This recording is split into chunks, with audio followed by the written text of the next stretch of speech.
Ahí está. Bien, jóvenes, buenas tardes nuevamente con todos. Vamos a ver el tema del día de hoy en Historia del Perú, ¿no? El tema número 4, donde habla pues de la famosa República Aristocrática, ¿no? Ya la semana pasada te había hecho un pequeño avance, ¿no? Para poder justamente meternos de lleno el día de hoy, ¿no? A lo que es esta república aristocrática, ¿no? ¿A qué se llama república aristocrática? ¿Por qué? ¿No? ¿A qué se debe? ¿Qué es lo que va a pasar? ¿Qué es lo que va a suceder? ¿Quiénes van a ser los que van a salir como presidentes, ¿no? De esta etapa, ¿no? De esta época. Muy bien. Obviamente, la aristocracia, ¿no? Es una élite, es una clase alta, ¿no? En nuestra sociedad. Los aristócratas, ¿no? O sea, no es cualquier persona, ¿no? Supone que ahí están los que tienen mayor y mejor poder adquisitivo, ¿no? O sea, dicho de otra manera, ¿no? Son aquellas personas que tienen dinero, tienen poder, ¿no? ¿Sí? Por eso dice, son de las clases altas, ¿sí? Muy bien. Tenemos, pues, entonces, una pequeña que hacer, ¿no? Una pequeña introducción acerca, pues, de la república aristocrática, ¿sí? ¿Por qué? Porque, si bien es cierto, nuestro país, ¿no? Nuestro país cuando se independiza en el año de 1821, ¿no? Se consolida su independencia en 1824, ¿no? Con las famosas batallas, ¿no? De Junín y Ayacucho. Muy bien, pero a partir de ahí comienza, ¿no? Una etapa, digamos, problemática, inestable en cuanto a la política. ¿Quién va a gobernar? ¿Quién van a ser los presidentes? ¿Cómo se van a elegir? ¿No? Entonces, hay una serie de aspectos acá, ¿no? Porque, mira, en todo momento, ¿no? Y esto lo podemos trasladar hasta cuando no estaban los españoles acá, ¿no? Porque era, pues, nuestro sistema de los cuatro suyos, ¿no? El Tahuantinsuyo. Oye, siempre hay una clase alta, hay una clase media y hay una clase baja, ¿no? O sea, siempre están, pues, ¿no? Hay esa parte en todas partes del mundo y de todo tiempo, ¿no? Siempre están los de arriba y los de abajo, como se podría decir, ¿no? Entonces, para ello, ¿no? Para ello, nosotros tenemos pues un historiador grande, ¿no? Que es el famoso Jorge Basadre, ¿no? Jorge Basadre habla, pues, ¿no? de la verdadera historia del Perú, ¿no? Y en esos relatos, ¿no? En esas investigaciones, porque él no solamente pues lo habla por hablar, ¿no? Este insigne pues historiador Jorge Basadre define pues este periodo que se va a dar entre 1899 y 1919 como la República Aristocrática. Ahora, esta denominación describe una sociedad gobernada por las clases altas, que combinaba la violencia y el consenso, pero con la exclusión del resto de la población. O sea, acá los mandamases solamente eran la parte alta, ¿no? ¿Sí? Así pues, durante este periodo el gobierno estará pues en manos de una élite, ¿no? O sea, un grupo, ¿sí? Perteneciente a las familias más adineradas de la zona costeña del país, que tenían pues como base de su poder económico la propiedad de las haciendas vinculadas con la producción de caña de azúcar, ¿no? O del azúcar. Fue un periodo dominado casi en su totalidad por el partido civil, ¿no? Los gobernantes eran expertos en el manejo económico. Sin embargo, miraban con cierto rechazo las costumbres andinas o amazónicas.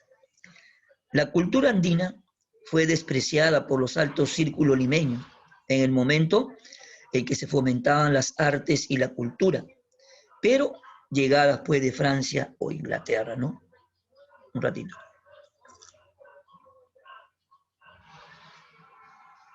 Pero esto, jóvenes, esto se daba más que nada porque nosotros ya tenemos unos antecedentes de que esto se copió mucho pues de los españoles, ¿no? Ahora tú sabes que nosotros todos, ¿no? Y desde esa época, ¿no? O sea, tenemos, así no querramos, tenemos sangre española, ¿no?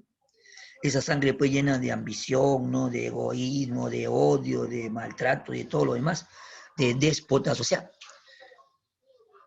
nosotros nos han legado pues muchos defectos los españoles, ¿no? Muchos defectos, ¿sí?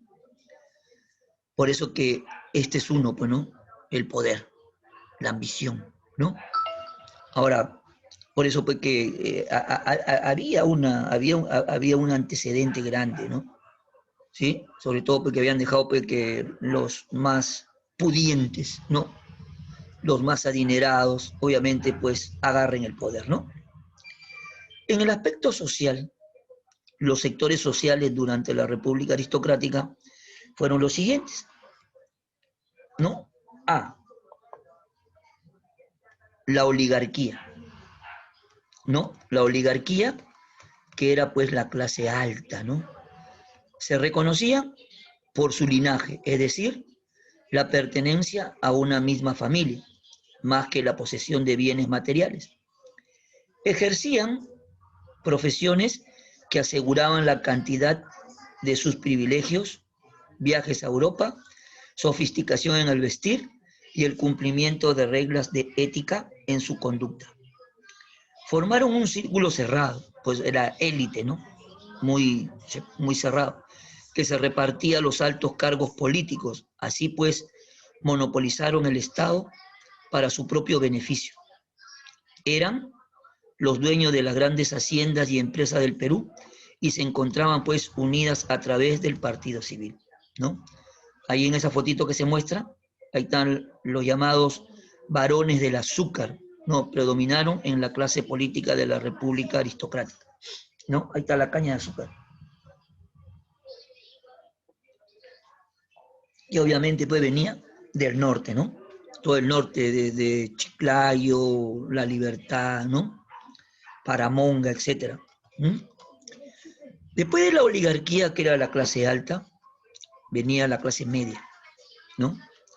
La clase media que estaba compuesta por los profesionales, liberales y miembros de la burocracia, dedicados estos como empleados de las firmas comerciales de importación, exportación, los bancos y los almacenes de Lima y Callao.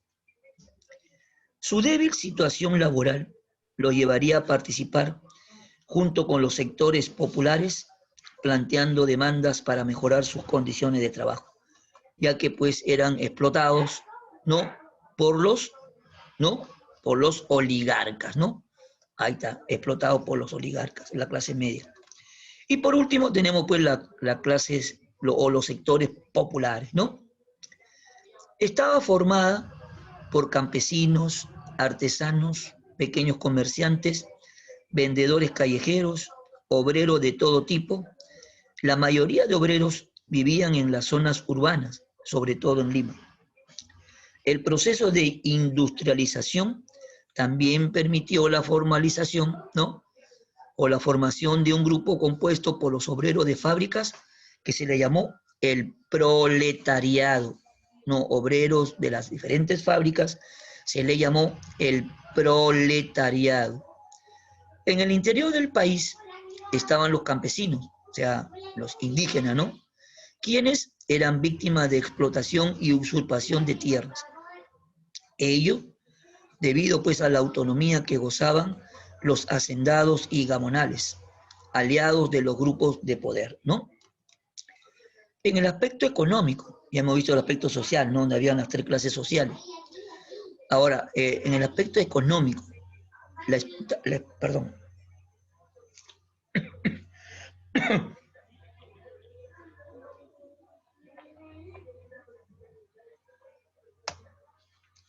tenemos la exportación pues, de materias primas, que fue pues el sector fundamental de la economía durante la República Aristocrática, ¿no?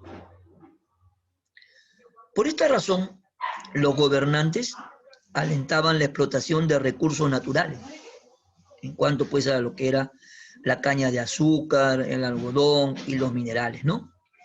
Para lo cual se necesitó mayor inversión extranjera. Es por ello que durante esta época los diferentes gobiernos tomaron una serie de medidas políticas destinadas a promover las inversiones de capital extranjero, ¿no? También se generan pues sectores dedicados, ¿no?, a la producción para el mercado externo, y también van a surgir los sectores vinculados al comercio exterior y las finanzas, ligados, ¿no?, al capital extranjero, sobre todo al capital británico que apoyaba mucho, ¿no?, acá al Perú. Obviamente por intereses creados, ¿no? Las actividades económicas que se promovieron fueron la agroexportación, ¿no? La agroexportación, el auge de la agricultura se dio principalmente en la costa con la producción de la caña de azúcar y el algodón. En cambio, en la sierra no tenía pues el mismo impulso. Esta modernización sirvió para tener mayor competitividad en el mercado externo, a diferencia pues del mercado interno, al cual no se le dio el mismo impulso. En la sierra se mantuvo el poder de los hacendados y de los gamonales, ya que ellos eran los aliados de los gobernantes de la República aristocrática, ¿no? En cuanto a la cultura andina, miren esta fotito, y amazónica, fueron despreciadas por la élite de la República aristocrática y los campesinos soportaron graves abusos, pero se dedicaban pues, ¿no?, al tejido, ¿no?, del algodón, ¿no?, al tejido de piezas importantes, a la artesanía, ¿no?, a la cerámica, etcétera. Obviamente también habían algunos, pues, ¿no?, algunos sectores, ¿no?, que eran explotados, eran llevados pues, ¿no?, a los complejos azucareros, donde van a ser explotados pues, por los hacendados, ¿no? En las últimas décadas del siglo XIX y comienzos del siglo XX, se produce el llamado boom del caucho en la selva, ¿no?, a partir del cual la ciudad de Iquitos, que creció de manera importante, se convirtió pues en un enclave británico. ¿Por qué? Porque los británicos pues invadieron estas zonas, ¿no?, para poder explotar el caucho, ¿no? Esto fue con respecto a la agroexportación. Ahora tenemos la minería. En cuanto a la minería, se produjo pues el desplazamiento de los capitales nacionales por extranjeros, debido a la demanda de enormes capitales y tecnología sofisticada. Se dedicarán pues a la extracción de vanadio, mercurio, plomo, zinc y especialmente cobre. La zona que más se desarrolló fue la Sierra Central, ¿no?, donde está la Oroya principalmente, donde la Cerro de Pasco Mining Corporation inició pues la explotación a gran escala del cobre y de otros minerales. Esta empresa poseía el 70% de las minas de Cerro de Pasco, ¿no? Una gran cantidad, pues, ¿no? En la costa norte, el petróleo atrajo, pues, a las industrias estadounidenses, ¿no?, y también a los ingleses. Estos centros mineros se consideran verdaderos enclaves que enviaban, pues, sus ganancias al extranjero y dejaban poco beneficio en nuestro país. Obtenían su mano de obra mediante el sistema de enganche, mecanismo por el cual muchos campesinos se convirtieron en obreros, pero eran obreros explotados, por si acaso, ¿no? Después viene la industria incipiente, ¿no? La industria incipiente se produjo la aparición, pues, de sociedades financieras y de seguros, con lo cual se establecieron las bases para iniciar el proceso de industrialización en el país. Se expanden, pues, los servicios públicos como la Compañía del Ferrocarril Urbano de Lima, Sociedad de Alumbrado Eléctrico y Fuerza Motriz de Piedra Lisa y la empresa transmisora de fuerza eléctrica. El Estado los apoyó con la creación del Ministerio de Fomento, la Sociedad de Industrias, ¿no?, en 1896, Cabe destacar que algunos fundadores de industrias asumieron funciones dentro de la administración del Estado, ¿no? Que era la relación entre capital y poder político. Sería pues en el rubro textil donde se expresaría un mayor dinamismo debido pues a la abundancia y la buena calidad del algodón tanguis que abarató los costos de producción. En el aspecto político, ¿no? El control y administración del Estado se realizaba desde la capital. En las regiones eran los hacendados y sus gamonales, o sea, los jefes regionales de la sierra, quienes controlaban el poder bajo la supervisión de la clase dominante que protegía el sistema político, permitiéndole pues respaldar su desarrollo económico, ¿no? Eduardo López de la Romaña, ¿no?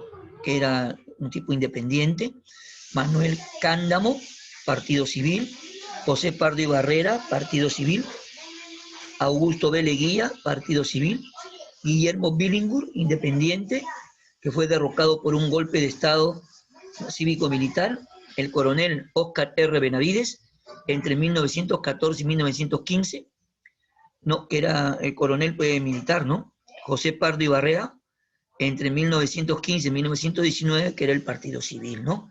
Estos fueron, ¿no? Los gobernantes de esta república aristocrática: Eduardo López de Romaña, Manuel Cándamo, José Pardo y Barrera, Augusto B. Leguía, Guillermo Billingus, coronel Óscar R. Benavides y José Pardo y Barrera, ¿no? A pesar de la situación de estabilidad política y económica, se prestó poca atención a las reivindicaciones sociales del proletariado, o sea, los obreros de la fábrica, ¿no? Y empleados, así como tampoco dar solución al problema que afectaban a los campesinos, ¿no?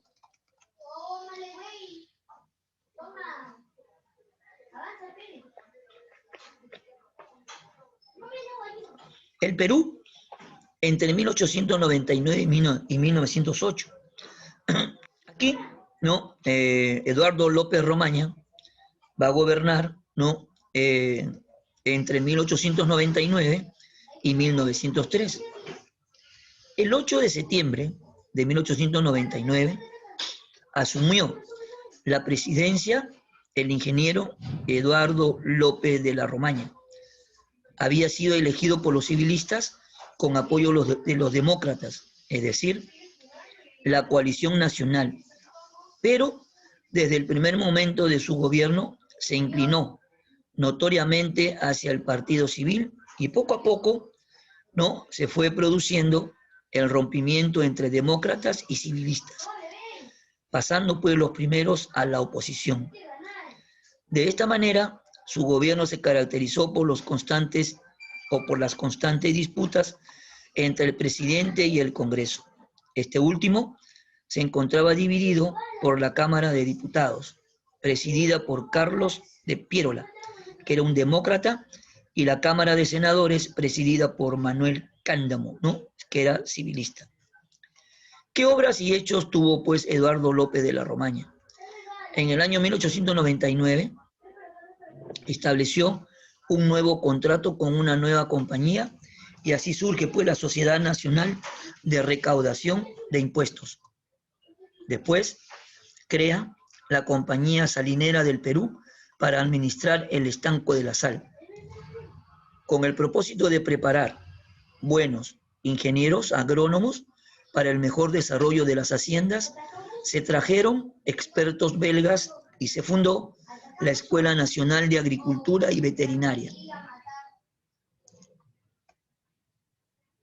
Después, en el año de 1901, se promulga el Código de Minería, el cual exoneró de fuertes cargas fiscales a los capitales extranjeros. En 1902 se promulga el Código de Aguas, el cual reglamentaba el riesgo en proporción al tamaño de las propiedades. Esto ocasionó que los grandes hacendados se sientan dueños de las aguas de los ríos costeros y el Código de Comercio. También se crea las juntas de vías fluviales en 1901, que impulsará la colonización de la selva, en donde destacan pues el coronel Pedro Portillo, en 1900, exploró las montañas del departamento de Loreto, que fueron objeto de publicación. Joaquín Capello, en 1901, señaló los límites fronterizos de Loreto, así como la creación del departamento de San Martín, el 14 de agosto de 1901. Jorge von Hassel, en 1901, explora y construye el muelle de Iquitos. Después, la minería alcanzó notable impulso en el desarrollo de la región de Cerro de Pasco, a donde llegaron capitalistas norteamericanos y establecieron pues la compañía Cerro de Pasco Mining Company en tiempos de auge de la explotación del cobre. Esta compañía construyó el ferrocarril central que va desde La Oroya a Cerro de Pasco. En el aspecto externo tenemos, ¿no?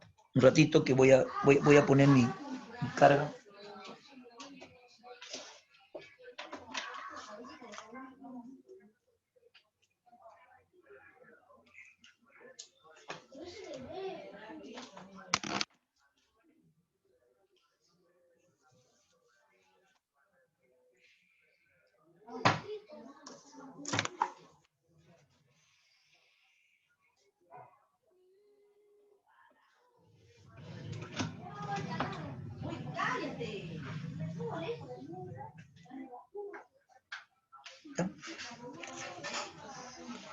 A ver, hay que ponerle su batería.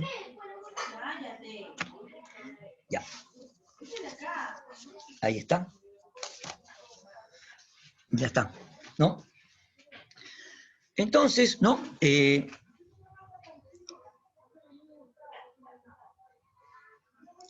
Como te digo, ¿no? A pesar de la situación de estabilidad política y económica, se va a prestar poca atención, ¿no?, a las reivindicaciones sociales, ¿no?, del proletariado. En el aspecto externo, como te estaba diciendo, ¿no? A ver, espérate, estábamos por acá. ¿No? Donde, o sea, la compañía Pasco Mining Company, en tiempos de auge, sobre todo de la explotación del cobre, había bastante, ¿no? Y se vendía en abundancia al extranjero, ¿no? Esta compañía construyó pues el ferrocarril central que va desde La Oroya a Cerro de Pasco, ¿no? Y en el aspecto externo, ¿no?, el 23 de septiembre de 1902 se firmó el Tratado Osma-Villazón. Mediante este tratado se estableció la demarcación directa de las fronteras peruano-bolivianas, lo que ese mismo año se sometió al arbitraje de Argentina. Este país emitió su fallo en 1909, pero Bolivia no lo aceptaría de buena manera. Con Chile se vivió una situación tensa a raíz de la violenta campaña de chilenización contra la población peruana de Tacna y Arica. Se clausuraron en ambas provincias las escuelas primarias y se expulsaron a los maestros, obligando a los niños y jóvenes peruanos a concurrir a las escuelas chilenas. Prohibió a los peruanos el derecho de reunión y de izar la bandera nacional los días de aniversario patrio. Así pues, el presidente López Romaña rompió relaciones con Chile y estas fueron establecidas en años posteriores. Después viene Manuel Cándamo, ¿no?, en 1904.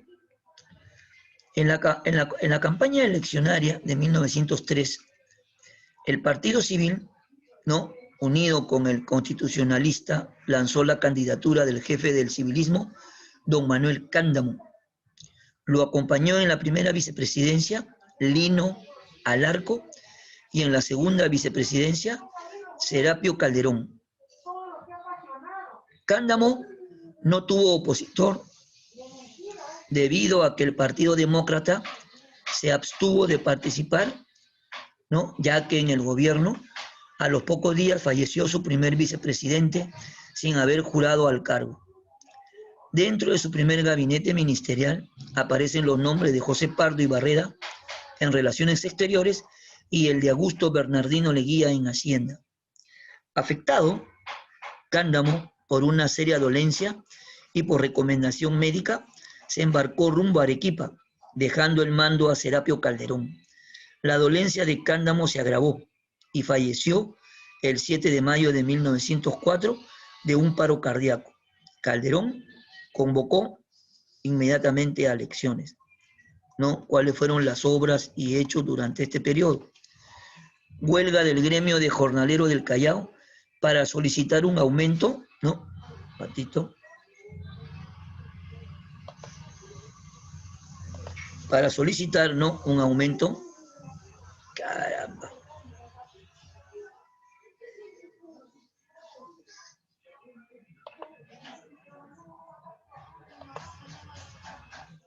Para solicitar un aumento del jornal diario y labores de 8 horas útiles de trabajo, ¿no? La ley de ferrocarriles para promover la construcción de líneas férreas. Se inaugura, ¿no?, el primer ferrocarril eléctrico transurbano entre Lima y el balneario de Chorrillos, ¿no?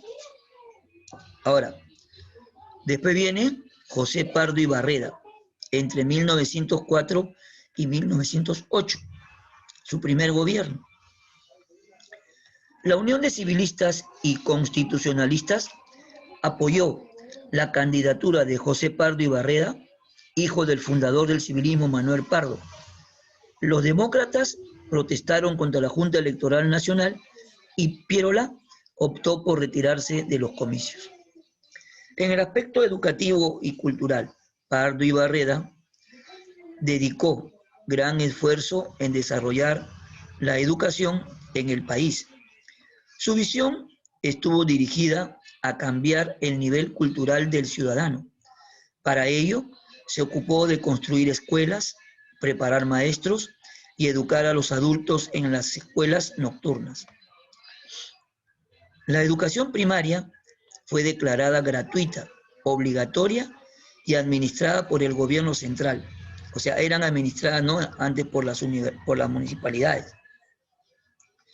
Se construyen 2.415 escuelas primarias y 280 escuelas secundarias. Se funda la Escuela Normal de Varones, ¿no?, formación de maestros. La Escuela Normal de Mujeres, la Escuela de Arte y Oficios, que era educación técnica, y también pues las escuelas nocturnas industriales, ¿no? Permite el ingreso femenino a las universidades. Se va a crear el Instituto Histórico del Perú, la Escuela de Bellas Artes, la Academia Nacional de Música y el Museo Nacional de Historia. En cuanto a la defensa nacional, se renovó el contrato con la misión militar francesa, prolongándose pues la capacitación técnica en la Escuela Militar de Chorrillos, ¿no?, Escuela Superior de Guerra y Estado Mayor. Adquirió los cruceros Grau y Bolognesi, ¿no? En el aspecto urbano, se inaugura la cripta de los héroes de la Guerra del Pacífico. Inaugura pues el monumento a Francisco Bolognesi. Construye el tranvía Lima-Callao, ¿no?, que pasaba por ahí por Sáenz Peña, ¿no?, y se iba por toda la colonial.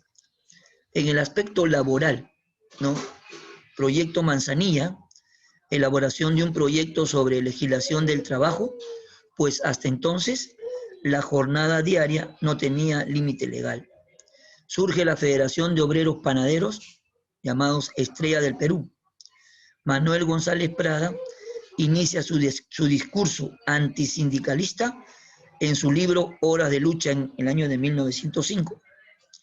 Dentro del aspecto externo, incidente entre caucheros brasileños y peruanos cerca de los ríos Chandles y Amaunce, ¿no?, en 1904. Acá también Chile continúa un proceso de chilenización contra la población de Arica y Tacna, que se mostraban rebeldes a permanecer del lado chileno, ¿no?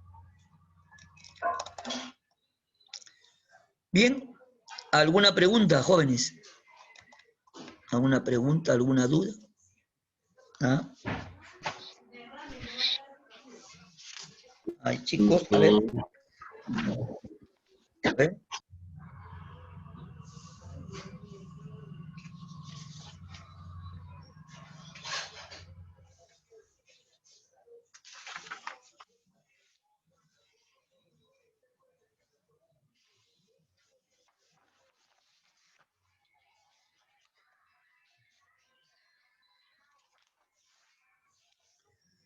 ¿Listos?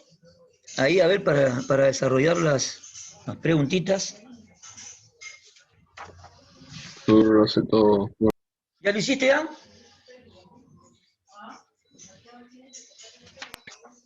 Oye, no estaba escuchando aquí. A ver.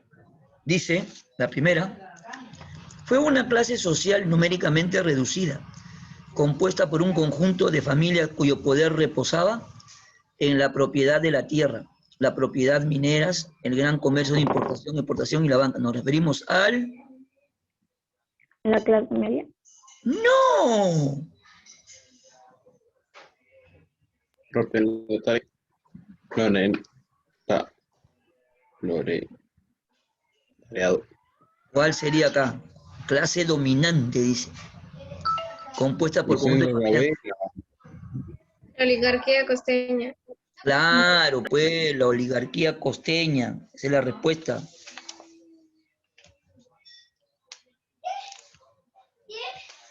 La número 2 dice, los capitales estadounidenses ingresaron al Perú interviniendo en el sector Minero. Minera. minero, ¿seguro? Sí.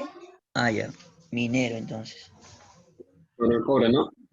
Claro, en el aspecto minero, pues. La número 3 dice, los indígenas enganchados trabajaron mayormente en...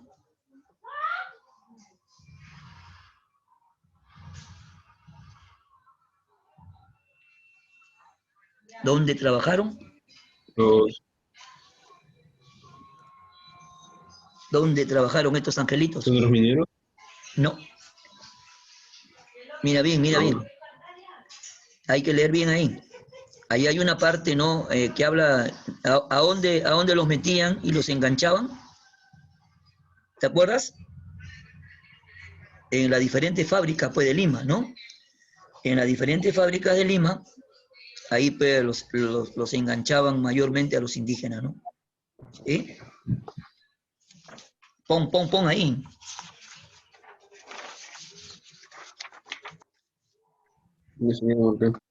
Claro, pues, ya está.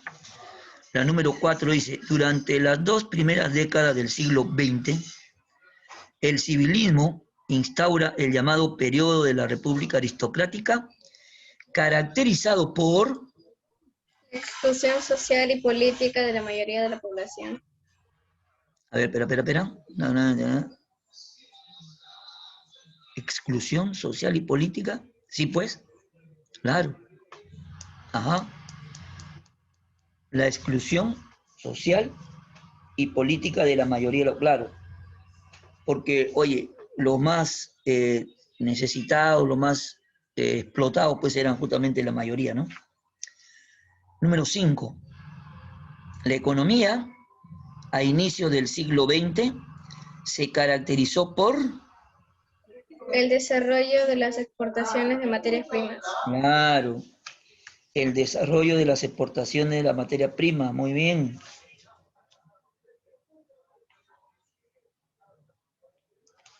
La número 6 dice, la gratuidad de la enseñanza de la educación primaria, así como el ingreso de las mujeres a las universidades, son obra del gobierno de José Pardo Barreda. José Pardo y Barreda, pues. Él fue el que hizo más de 2000, ¿no? Escuelas primarias y un montón de secundaria, y también hizo la escuela normal y todo lo demás, ¿no? Bien. La número 7 dice, la principal actividad de la República Aristocrática en la Sierra fue... Comercio internacional. Mira bien, Matías, dice, la principal actividad actividad de la República Aristocrática en la sierra fue La minería. la minería, pues, claro, ahí acuérdate que explotaban el cobre, ¿no? Estaba dormido, creo, Matías, ¿eh? No, o sea, escuché, pero luego me olvidé. Ah, ya. Eso sí. La número 8 dice, José Pardo y Barreda fue el cuarto presidente de la llamada República Aristocrática. ¿Quién fue su hijo de Manuel Pardo y Lavalle. Manuel Pardo y Lavalle? Pues claro.